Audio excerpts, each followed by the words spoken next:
오늘은 누워서 듣는 쿠팡 강의를 준비했어요. 제가 작년 초에도 이런 영상을 한번 올렸었는데 쿠팡은 계속 업데이트를 해줘야 되거든요. 새로운 내용들을 2026년 버전으로 설명을 드리도록 하겠습니다. 이번 영상은 초보분들에게 좀 더 타겟팅이 되어 있는 영상인데 중수분들이라고 하더라도 모르는 내용들을 업데이트하거나 아이디어를 얻기 좋으니까 편하게 들으시면 됩니다. 일단 쿠팡. 자, 먼저 쿠팡에서 파는 게 다른 데서 파는 것보다 뭐가 좋은지 뭐가 안 좋은지 그것부터 알려드릴게요. 첫 번째, 쿠팡에서 파는 게 좋은 이유는 지금은 독보적인 넘버원 플랫폼입니다. 저는 이커머스를 한 8년 정도 하면서 네이버의 이 넘버원 입지가 깨질 줄은 상상도 못했어요. 근데 이번에 쿠팡의 그 개인정보 유출 사태 때문에 제가 느끼기에는 정부에서 계속 쿠팡을 공격을 하고 있고 또 그 틈새를 중국 커머스로 채우려고 하는 그런 느낌이었는데 미국에서 이번에 쿠팡을 괴롭히지 말라고 경고를 되게 여러 번 하는 바람에 이게 좀 많이 약해진 느낌이에요. 그래서 제 생각에는 앞으로도 뭐 C커머스가 쿠팡을 대체할 일은 없을 것 같고 쿠팡은 이제 꺾이지 않고 더 앞으로 승승장구를 할 것으로 보입니다. 왜 그러냐? 뭐 지금도 이미 계속 고속 성장을 하고 있고 다른 플랫폼의 수요들을 다 뺏어가고 있지만 그걸 차치하고서라도 일단 60대가 넘은 분들이 네이버에서는 안 사도 쿠팡에서는 사요. 이게 쿠팡이 훨씬 간편하기 때문인데요. 우리나라 인구 구조상 고령자분들이 수적으로도 많고 이분들이 소득도 높고 자산도 많기 때문에 쇼핑을 할 수 있는 여유가 좀 있죠. 이런 고령 인구가 좋아하는 상품과 플랫폼도 저는 미래가 밝다라고 생각을 합니다. 근데 쿠팡이 간편한 건 굉장히 여러 가지 요소가 있지만 제가 볼 때 가장 중요한 거는 반품 교환이 간편하다는 거예요.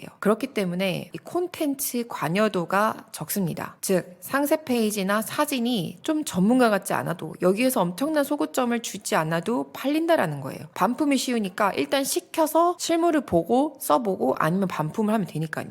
즉 사람들이 썸네일 클릭해서 가격 보고 옵션 보고 상세 페이지 보지 않고 바로 구매로 넘어가는 경우가 상당히 많아요. 네이버 같은 경우는 여러분이 사진을 잘 찍지 못하거나 전문가 사진을 쓰지 못하거나 상세 페이지를 잘 만들지 못하면 구매 자체가 발생하지 않는데 쿠팡은 그런 게 없어도 일단 구매는 발생을 한다라는 거죠. 이런 구조에서는 신규 셀러, 우리 같은 초보 셀러들도 브랜드 파워가 없이도 매출이 잘 발생을 하는 구조입니다. 그리고 두 번째는 쿠팡이 유일하게 광고를 정교하게 잘 배우지 않아도 매출과 이익을 함께 가져갈 수 있는 유일한 플랫폼입니다. 네이버, 자사몰, G옥션 같은 다른 오픈마켓, 당근마켓 전부 다 광고를 배우셔야 돼요. 쿠팡만 광고 공부가 따로 필요가 없습니다. 즉 마케팅 실력이 없어도 쿠팡의 이 넘쳐나는 트래픽을 빌려서 팔 수가 있는 거죠. 다음으로는 어떤 상품이라도 팔리긴 팔린다라는 거예요. 왜냐면 쿠팡이 우리나라 안에 있는 모든 커머스 수요를 다 빨아들이고 있다고 보시면 됩니다. 그래서 저런 게 팔려 하는 것들까지도 전부 다 팔립니다. 그리고 쿠팡은 검색량 자체가 없는 상품도 연관되는 노출로 테스트를 시키기 때문에 사람들이 실제로 실생활에서 수요가 있는 상품인데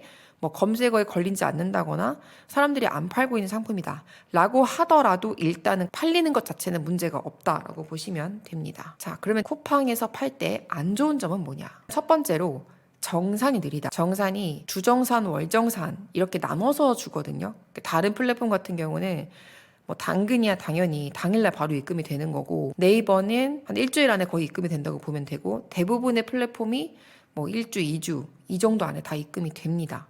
근데 쿠팡만 최대 2달이 걸립니다. 그래서 이 초보들이 쿠팡에서 판매를 해서 내 화면에 매출이 찍힐 때는 우와 돈 버는 것 같다 이런 느낌을 가지시다가 생각보다 내 통장에 돈이 안 들어오니까 이게 막히는 것 같다라는 느낌을 받으십니다. 그래서 쿠팡을 하실 때는 어떻게 하면 큰 매출을 가져갈까? 어떻게 하면 순이익을 가져갈까? 이런 고민보다도 현금 흐름의 리듬을 계산을 해야 됩니다. 내가 이번 달에 얼마의 현금이 내 통장에 꽂히느냐 이것들을 예측할 수 있어야 되는데요. 이거는 매출이 커질수록 더 불안해집니다. 왜냐면 내가 1,000만 원치 팔면은 이번 달에 나한테 한 200만 원만 꽂혀도 내가 나머지 800만 원 나중에 받아도 살 수 있는데 매출이 커지면 커질수록 이 간극이 커집니다. 내가 1억치를 팔면은 2천만 원만 받게 되는데 2천만 원 큰 돈으로 느껴질 수 있는데 내가 이미 지출을 했던 뭐 물품 대금이라든지 고정비가 훨씬 더 늘어나 있는 구조일 수 있기 때문에 2천만 원으로 절대 굴릴 수가 없어요. 그렇기 때문에 이거는 매출이 커질수록 더 불안해지는 구조입니다. 자, 그럼 쿠팡의 정산이 어떤 식인지 예를 들어 볼게요. 1월 달 동안 매일 10만 원씩 팔아서 매주 70만 원, 한 달 동안 300만 원을 팔았다고 치면요. 2월에 이 매주 발생한 70만 원의 70%인 49만 원이 4번에 거쳐서 들어오게 되고요. 그리고 3월에 300만 원의 30%인 90만 원이 들어오게 됩니다. 물론 이게 그대로 그 금액이 다 들어온 건 아니고요. 수수료나 각종 비용들을 다 공제하고 들어오게 됩니다. 이렇게 생각하면 복잡하기 때문에 대부분이 내가 얼마를 언제 받게 될지를 예측 자체를 안 하시고요. 그냥 들어오면 들어왔나 보다 하고 대출을 받아서 현재 상태를 유지하는 경우가 많습니다.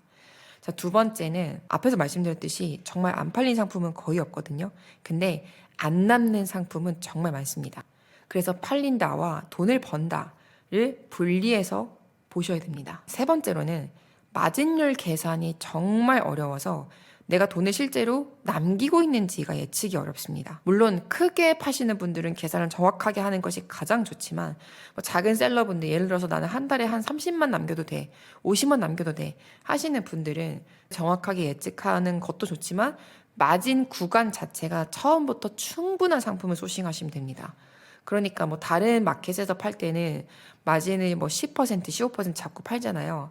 그러지 말고 쿠팡에서는 아예 원가가 1,000원이면은 4배수, 5배수 이렇게 팔 수 있는 상품들을 소싱을 하시는 게 좋습니다.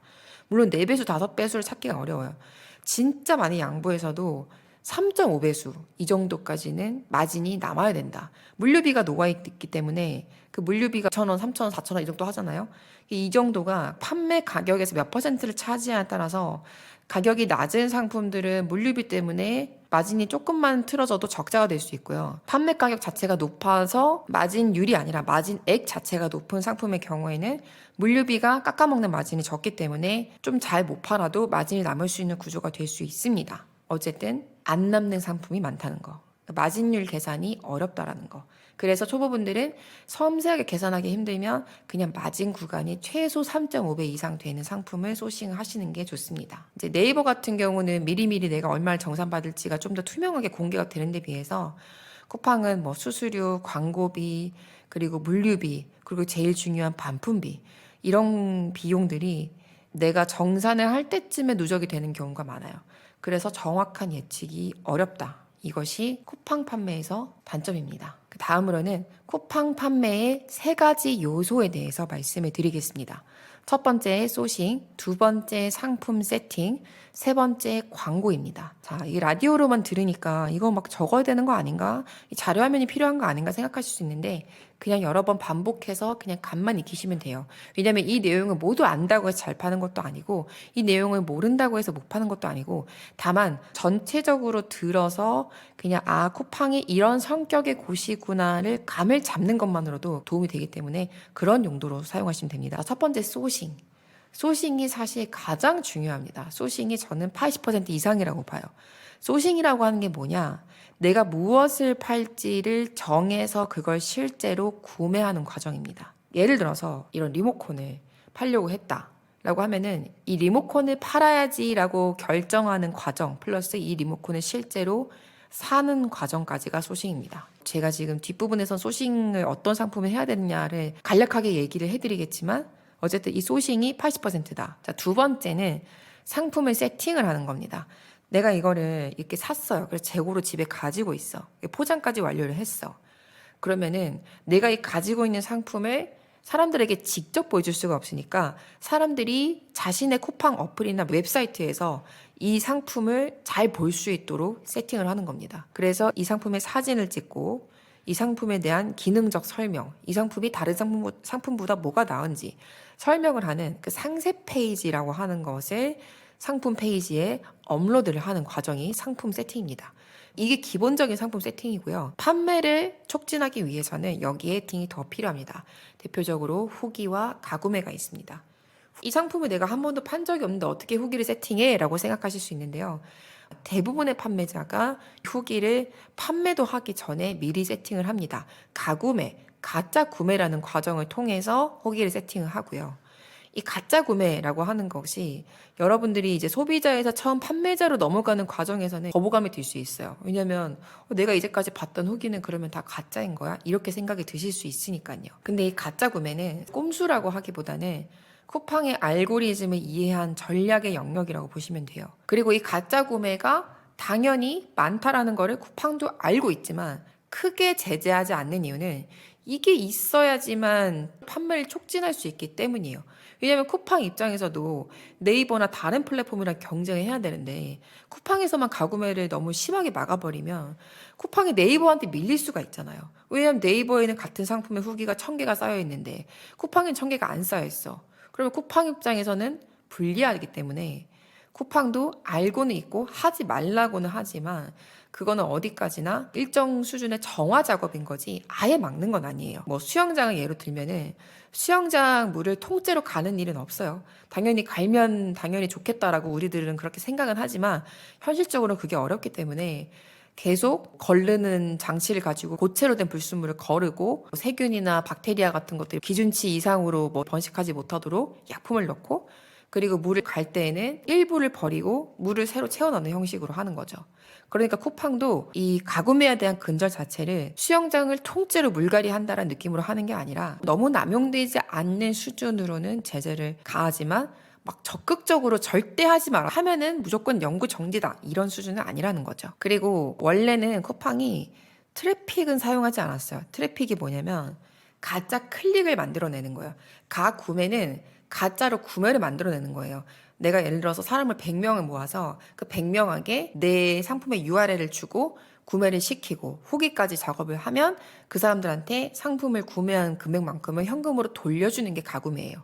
근데 클릭은 사람들한테 클릭을 시킬 필요가 없거든요. 왜냐면 프로그램이 하기 때문에 뭐 예를 들어서 이게 리모컨이면은 이 리모컨으로 검색을 해서 내 상품을 찾아 들어가서 클릭을 합니다. 그러면 내 상품은 쿠팡의 그 알고리즘이 보기에 리모컨이라는 키워드에서 클릭이 많이 되는 상품이라고 인지를 해서 점점 순위가 뒤에서 앞으로 가게 됩니다. 이걸 트래픽을 넣는다라고 해서 줄여서 트래픽이라고 하는데 근데 쿠팡은 원래 잘 안 먹혔는데 최근에 트래픽이 잘 먹힌다라는 정보가 있었습니다. 그래서 트래픽도 필요한 경우에는 경쟁이 심한 상품을 할 때는 사용을 하는 것이 나쁘지 않습니다. 세 번째 세팅은 광고입니다.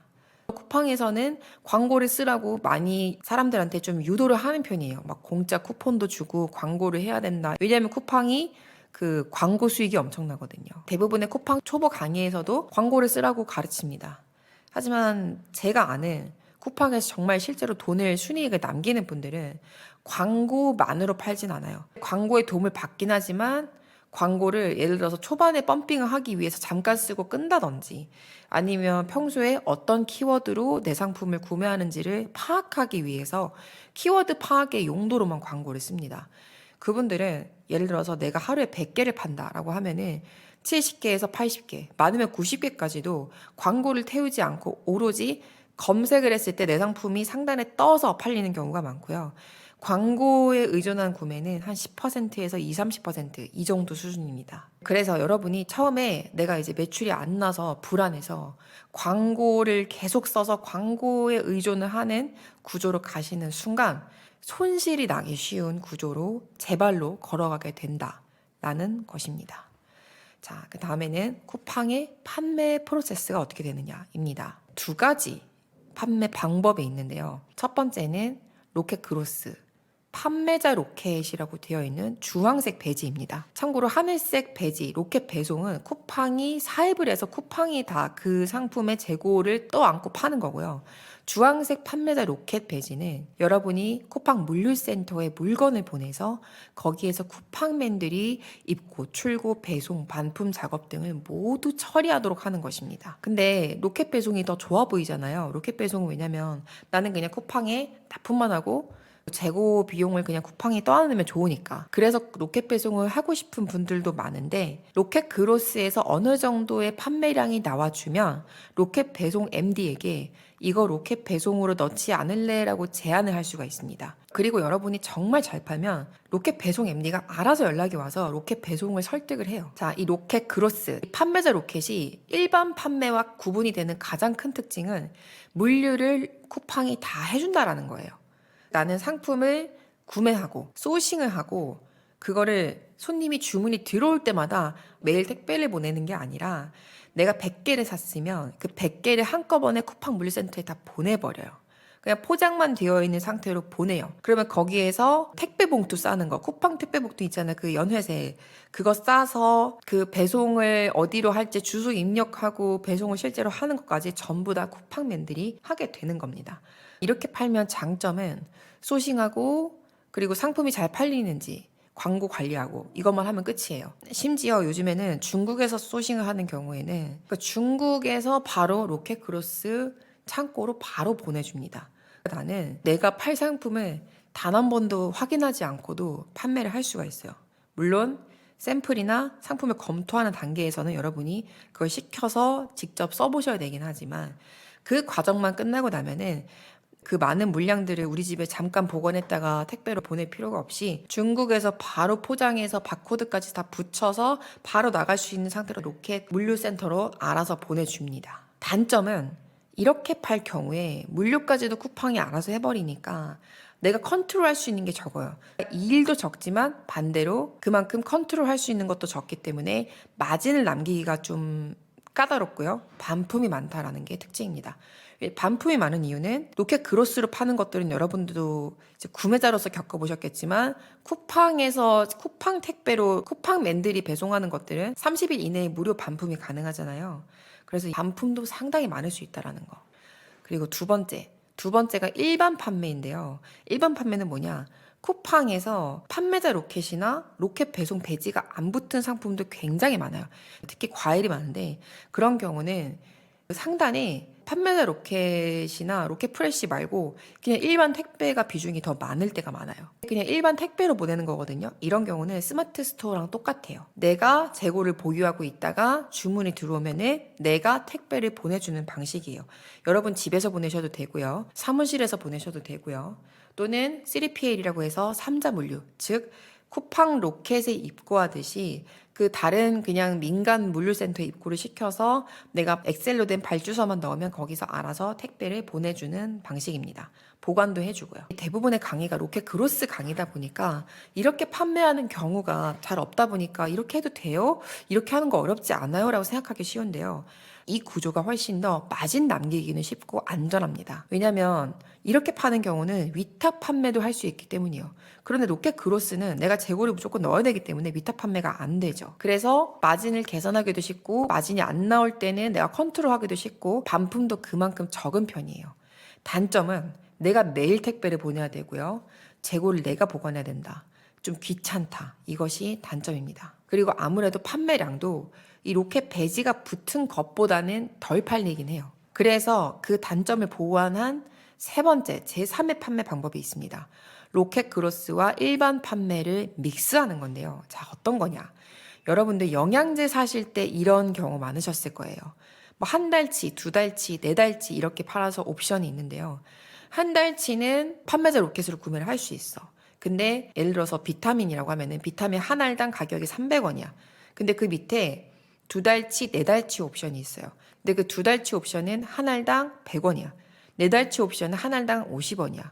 그러면은 분명히 로켓 배지를 보고 들어가서 한 달치짜리를 구매하려고 들어갔다가 밑에 뜨는 두 달치, 네 달치 옵션이 개당 가격이 더 싸니까 아무 생각 없이 걔를 클릭을 하고 사요. 근데 한 달치만 판매자 로켓이고 두 달치, 네 달치는 그냥 일반 택배 배송이에요. 그런 경우 사람들이 로켓인 줄 알고 구매했다가 택배로 받는 경우가 많거든요.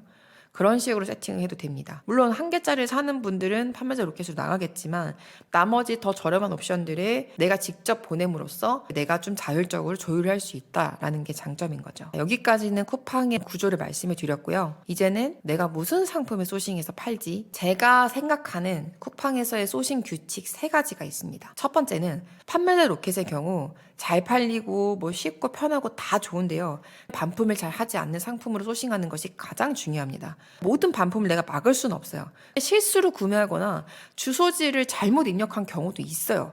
그거는 내가 아무리 반품을 안 하는 상품으로 소싱을 하더라도 내가 컨트롤할 수 없는 거예요. 하지만 소싱할 때부터 웬만하면 반품을 안 하게 하는 상품으로 소싱을 하는 게 좋겠죠. 자, 그러면은 반품이 많은 상품들을 알려드릴 테니까 이 상품들은 좀 신중하게 소싱하시는 게 좋다. 이 상품들을 웬만하면 일반 택배 판매로 파시는 게 좋다 하는 상품들을 알려드릴게요. 첫 번째는 사이즈나 취향, 개인차, 디자인 관여도 이런 것들이 개입이 되는 상품들입니다. 대표적으로 디자인이 중요한 상품들이 옷이 있겠죠. 신발이 있겠죠. 침구가 있고요. 소파 커버, 패브릭류 전부 다 해당합니다. 이런 것들로 만들어진 잡화, 신발, 속옷, 인테리어 소품들은 사진에서 이뻐 보이는데 막상 실물이 재질이 내가 원하는 재질이 아니야. 보온성이 내가 원하는 보온성이 아니야. 옷이나 신발 같은 경우는 사이즈가 안 맞아. 라는 이유로 쉽게 반품이 가능합니다. 그래서 이런 상품들은 되도록이면 피하시고요. 두 번째는 열심히 쓰다가 30일 꽉 채워서 쓰다가 반품을 해도 그 원형이 보존이 되어서 사용을 했는지 안 했는지 여부가 불투명한 상품이에요. 대표적으로 가전제품이 있습니다. 가전제품 중에서도 특히 시즌성이 강한 상품들은 더 반품이 쉬운데요. 여름에는 선풍기, 서큘레이터, 겨울에는 오방난로, 히터, 미니 히터, 전기장판, 가습기, 제습기 이런 것들이죠. 이런 상품들은 매년 업데이트가 되니까 내년에 더 좋은 성능이 나오는데 쿠팡에서 사서 쓰고 30일 뒤에 반품하고 한 번 더 사서 쓰고 30일 뒤에 반품하고 이러고 계절이 지나가면 그냥 반품해서 그냥 쿠팡에 보내버리는 상품들. 이런 상품들은 판매자 입장에서 손실이 너무 크겠죠. 그리고 한때만 필요한 시즌 상품. 대표적으로 이번 크리스마스 때 많이 팔렸던 크리스마스 트리, 제사용품 이런 것들, 파티용품, 이벤트 장식 세트. 근데 그중에 풍선 같은 거는 불고 나면은 반품 못하니까 해당이 안 되고요. 행사 테이블 장식하는 상품들, 캠핑용 가전제품, 캠핑 어쩌다가 한 번 가는데 캠핑용 히터, 캠핑용 선풍기 이런 것들 한 번 쓰고 바로 반품하기 좋은 것들, 그리고 명절 한복 이런 것들이 다 반품이 좀 쉬운 상품들이다 보니까 판매를 좀 피하시거나 판매를 하셔야만 한다면 택배 배송으로 해서 반품이 어렵도록 하시는 게 좋습니다. 이렇게 반품이 많아지게 되면은 판매자, 우리 입장에서는 두 가지 손해가 있는데요. 첫 번째로는 상품의 노출 자체가 줄어들 수 있어요. 쿠팡에서 안 좋은 상품이라고 판단을 하기 때문이에요. 이렇게 노출이 줄어들면, 즉 이 검색어를 검색한 사람들이 내 상품을 보는 빈도가 줄어들면 광고비를 써가지고 인위적으로 노출을 끌어올려야 되는데 돈도 많이 들고 또 광고를 쓰더라도 광고 성과가 안 좋아져요. 왜냐하면 좋지 않은 상품은 광고도 잘 안 태워줍니다.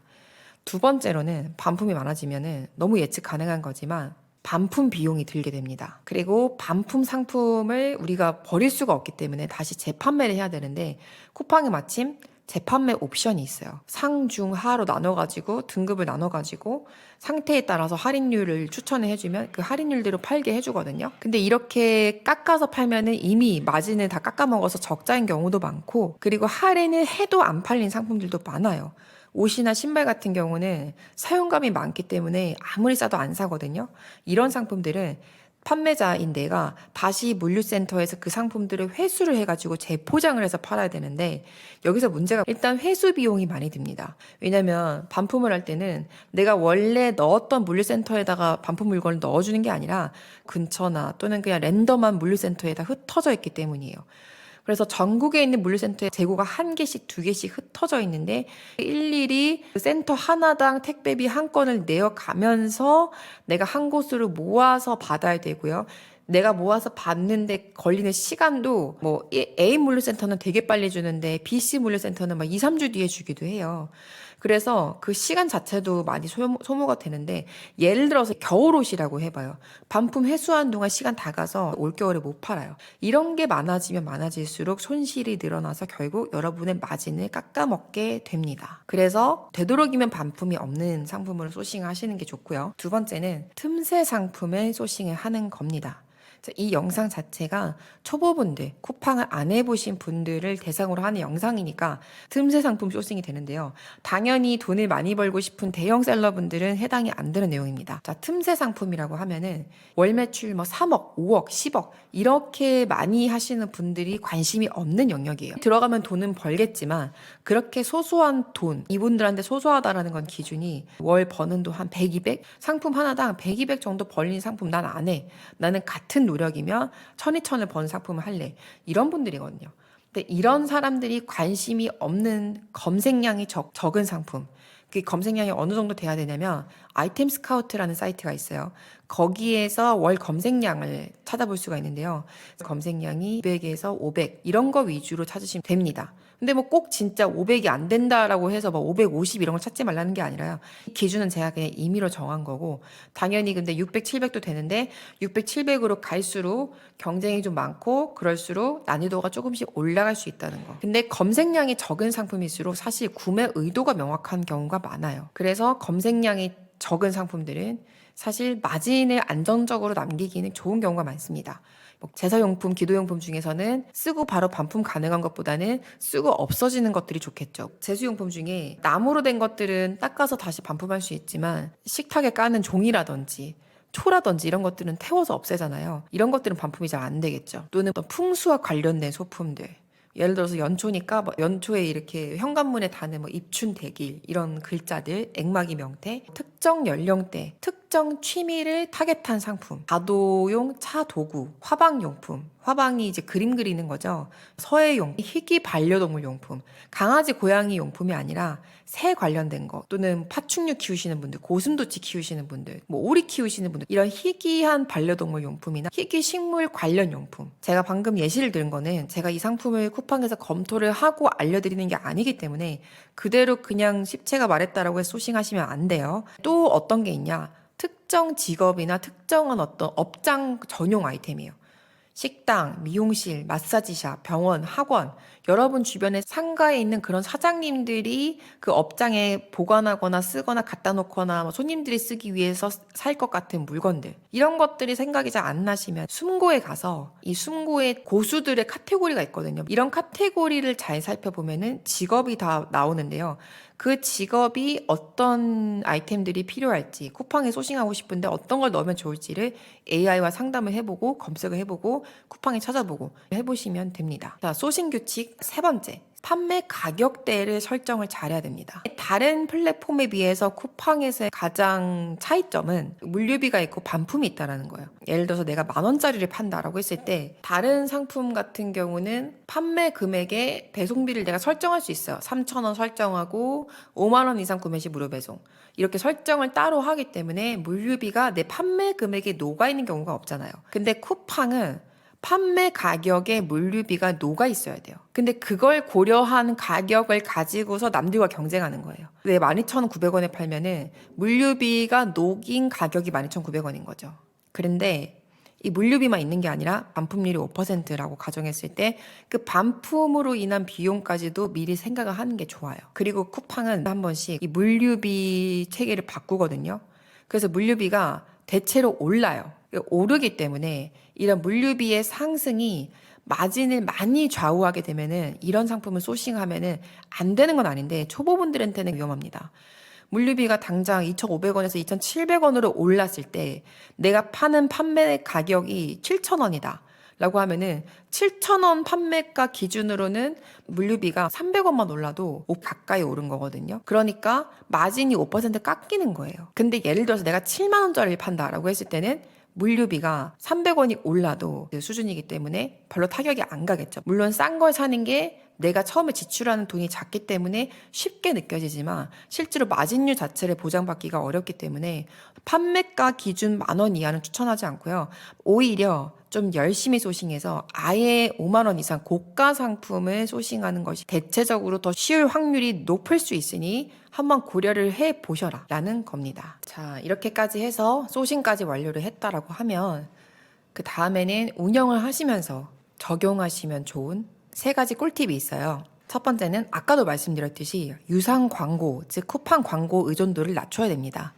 마진을 남기는 분들은 결국 유상 광고로 대부분 판매하지 않아요. 특히나 단가가 1만 원이 안 되는 상품은 광고비가 제품 원가보다도 더 비싸게 되는 경우가 많아요.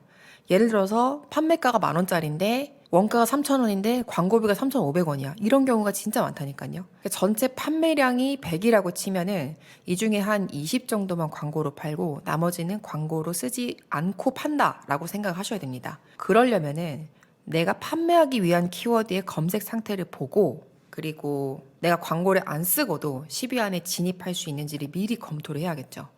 검토를 하실 때의 기준은 내 상품의 판매 가격, 기준은 일단 다른 셀러들이 지금 이 상품을 얼마에 팔고 있는가, 내가 그 판매 가격의 3분의 1보다 낮은 가격으로 소싱을 할 수 있는가. 제가 아까 3.5배에 판매를 해야 된다고 했잖아요. 그러면 사실은 3분의 1보다 더 낮은 가격이어야 돼요. 거의 4분의 1 근접한 가격에 소싱을 할 수 있는가. 그리고 후기 수, 적어도 현재 팔고 있는 그 셀러들의 상품들의 후기 수와는 엇비슷하게 세팅은 돼야 돼요. 당연히 더 많이 세팅이 되면 좋죠. 그리고 제품 자체의 품질, 반품이 많으면 안 되기 때문에 품질이 나쁘지 않아야 됩니다. 그러니까 가격과 기대치에 맞는 품질인 게 가장 중요해요. 그리고 지금 있는 상품들보다 내가 소싱한 상품이, 그러니까 지금 내가 그 키워드로 검색을 했을 때 사람들이 팔고 있는 상품들보다 기능이든 디자인이든 편의성이든 더 나은 구석이 있어야 돼요. 아니면 아예 내가 팔려고 하는 상품 자체를 아무도 안 팔고 있던가. 사실 이런 경우는 거의 없어요. 근데 이런 부분들은 전반적으로 검토를 해서 내가 유상 광고를 안 해도 여기에서 검색 결과에 1페이지, PC 기준 1페이지, 모바일 기준으로는 한 10번째 안에 나올 수 있겠다. 그게 어렵지 않겠다. 판단이 되어야 합니다. 자, 두 번째는 재고를 끊기지 않게 유지하는 겁니다. 이것도 다른 플랫폼 대비 쿠팡에서의 특징적인 건데요. 쿠팡에서 재고가 끊긴다라는 거는 단순히 재고가 끊겨서 못 팔았다, 이런 기회 손실이 아니라 상품에 그동안 쌓여있는 어떤 구매 점수라는 게 있잖아요. 뭐 그동안 몇 개가 팔렸고 클릭률 대비 전환율이 얼마고 이런 점수들을 바탕으로 노출이 되는데, 이 점수가 0으로 리셋이 되는 걸 의미합니다. 그리고 재고가 쿠팡에서 왜 중요하냐면 거래량 자체가 워낙 많기 때문에 쿠팡에서는 재고가 많이 잡힐수록 더 노출이 잘 됩니다. 그러면 로켓그로스 같은 경우는 재고가 잡힌다라는 게 실제로 들어간 재고 수겠지만, 택배 배송의 경우에는 그냥 재고 자체를 맥시멈, 거기서 뭐 999를 입력할 수 있으면 999를 입력을 해놓는 거예요. 이게 왜 재고가 많은 게 노출에 유리하냐면, 쿠팡 입장에서는 자기네 컴퓨터 알고리즘, 즉 에너지를 써가지고 순차적으로 상품을 노출을 시켜줘야 되거든요. 그러니까 순차적으로 한다라는 게, 어쨌든 뭐 전체 하루에 뭐 이 리모컨의 수요가 만이다라고 하면은 그 만의 수요 중에 한 100 정도를 나한테 이제 떼어서 주는 거예요. 근데 쿠팡 입장에서 사실 이 판매자가 더 많아질수록, 수요보다 판매자가 많아질수록 노출을, 수요가 만인데 판매자가 판매하고 있는 상품이 2만이야. 그러면 사실상 10,000개의 수요를 가진 사람들한테 10,000개는 보여주는데 나머지 10,000개는 안 보여준단 말이에요. 근데 그 무엇을 보여줄까의 기준 중에 당연히 이제 광고의 로아스를 낮추면 더 많이 노출되는 것도 있지만은, 재고가 빵빵하면 잘 노출을 시켜줍니다. 그래서 재고도 빵빵하고 후기도 좋고 클릭률이랑 구매율 다 높고 반품도 별로 없고 고객 만족도도 높은 이런 상품들을 쿠팡 입장에서는 1시간 내내 그냥 노출을 시켜주는 게 더 편하잖아요. 왜냐면은 애매하고 재고도 별로 없는 상품 100개를 1시간 동안 쪼개가지고 그 60분 동안 100을 나눠가지고 계속 쪼개면은 알고리즘이 피곤하단 말이에요. 사람으로 치면 이런 거죠. 우리가 200명의 단체 손님이 어디서 왔어요. 그래서 이 손님들이 이제 어떤 지역에 있는 식당을 해서 밥을 먹어야 되는데, 좌석수가 10개, 20개인 작은 식당 일일이 노크해가지고 예약이 되는지 물어보는 것보다 좌석수가 300개 넉넉하게 있는 큰 식당에 한 번에 예약을 해서 넣는 게 훨씬 더 간편하고 효율적이겠죠. 그래서 여러분들이 재고가 많을수록 좋은데, 여기서 사실 말씀드린 건 재고가 끊기지 않게 유지하는 거거든요. 그만큼 쿠팡에서는 재고가 끊기는 걸 굉장히 엄격하게 본다라는 거예요. 그렇기 때문에 재고가 끊기지 않도록 하시는 게 좋습니다. 그럼 다르게 말하면 옵션이 많은 상품의 경우는 재고량이 기하급수적으로 많아지거든요. 예를 들어서 이 리모컨 같은 경우는, 이 리모컨은 단일 옵션이지만 신발은 뭐 230부터 280까지 다양한 사이즈를 구비해야 되는데, 그 중에 옵션 하나라도 재고가 끊기면 그 상품의 점수가 리셋이 됩니다. 그 옵션에 쌓인 점수 자체가 빵이 되어버리기 때문에 전체 점수가 깎여요. 그렇기 때문에 초보분들은 이 재고가 끊기지 않게 하기 위해서라도 옵션이 많지 않은 상품으로 해서 많아봤자 2-3개 정도 옵션별로도 재고가 끊기지 않게 유지를 해주셔야 됩니다. 자, 세 번째는 선정산 서비스를 사용하시는 건데요. 저는 선정산 서비스는 쿠팡 셀러들이라면은 정말 필수로 써야 된다고 생각을 합니다. 왜냐면은 앞에서도 제가 살짝 말씀을 드렸듯이 다른 플랫폼 같은 경우는 매출과 순이익만 보면 되거든요. 근데 쿠팡은 현금 흐름을 꼭 봐야 돼요. 현금 흐름 때문에 많이 망가지거든요. 그래서 이 현금 흐름 자체를 안정을 시키는 게 중요한데, 안정을 시킨다라는 말은 예측 가능하게 세팅한다에 가깝습니다. 직장인들이 왜 재테크를 잘하냐라고 하면은, 직장인들은 내가 이번 달에 500을 받았으면 다음 달에도 500을 받고 1년 뒤에도 500을 받을 것이 기대가 되기 때문에 대출도 잘 나오고요. 그리고 그 대출을 가지고서 재테크도 하고, 또 이번 달에는 500 중에 200으로 이렇게 쓰고 다음 달에는 500 중에 300으로 이렇게 쓰고, 이런 계획이 가능하잖아요. 예측 가능한 현금 흐름은 계획적인 지출을 만듦으로써 이 재정 안정성을 도모합니다. 근데 만약에 이번 달에 내가 2천만 원을 벌었는데 다음 달, 다다음 달에 2천만 원을 똑같이 벌 수 있다는 보장이 없으면 나는 2천만 원을 아껴 써야 돼요. 감히 대출을 받아서 투자를 하지도 못해요. 대출도 잘 안 나오고요. 그러니까 예측 가능한 현금 흐름을 내가 가져가는 것이 앞으로 내가 돈을 불려나가거나 재투자를 해가지고 더 많은 매출과 이익을 만들어 나가는데 굉장히 중요한데, 이거를 하려면 선정산 서비스를 쓰셔야 돼요. 내가 매출이 났으면은 바로바로 그걸 정산을 받게 만듦으로써 일단 느린 정산의 그 쿠팡의 단점도 보완을 하고요.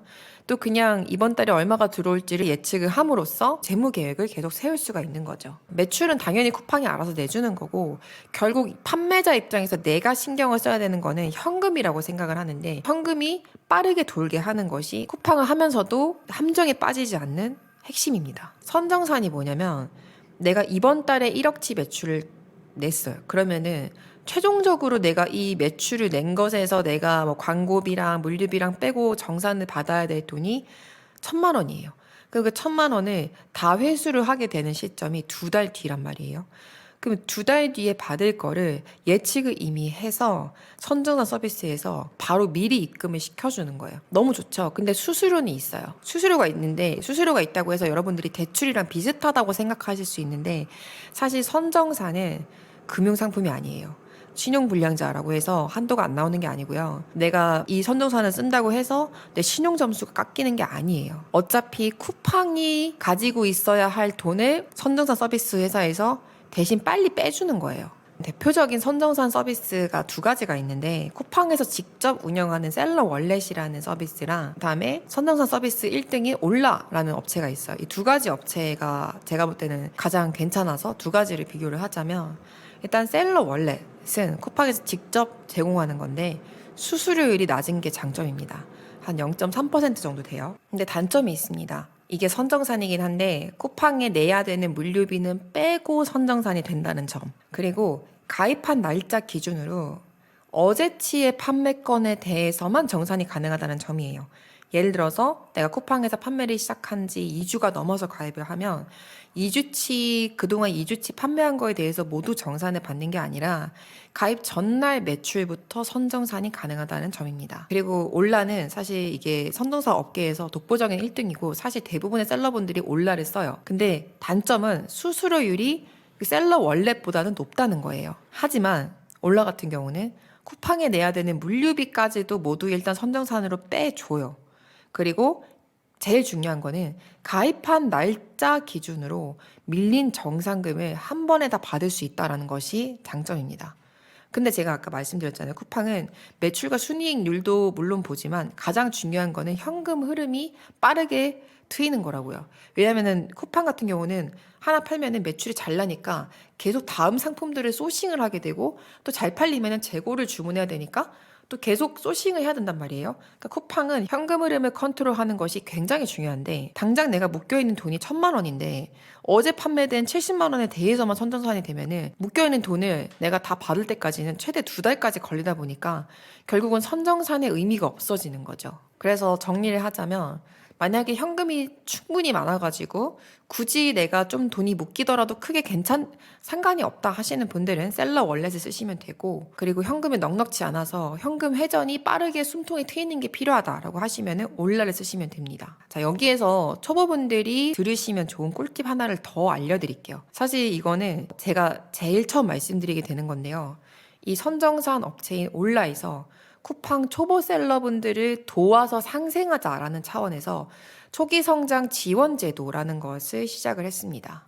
이게 이제 올 2월부터 시작이 되는 거라서 지금이 2월 2일이잖아요. 그러니까 바로 시작이 되는 거고, 일단은 얼마나 사람들이 모이는지 반응을 본 다음에 반응이 괜찮으면 본격적으로 진행을 한다고 합니다. 그만큼 올라 입장에서는 이게 막 엄청난 수익 사업이라고 하기보다는 초보 셀러분들을 같이 키워주자라는 느낌으로 접근을 하는 사업인 거예요. 이 제도가 네 가지 혜택이 있는데, 아까 말씀을 드렸던 선정산 혜택이 가장 중요합니다. 업력 2년 차까지, 즉 사업자 등록증을 만든 지 2년 차까지 매달 선정산 100만 원치를 수수료 없이 무료로 해줍니다. 그래서 사업 초기인 분들은 한도도 크고 수수료 지원까지 무료로 해주는 올라를 쓰는 게 좀 더 추천을 할 만하다. 추가로 광고를 혼자서 다루기 어려운 초보분들이 많거든요.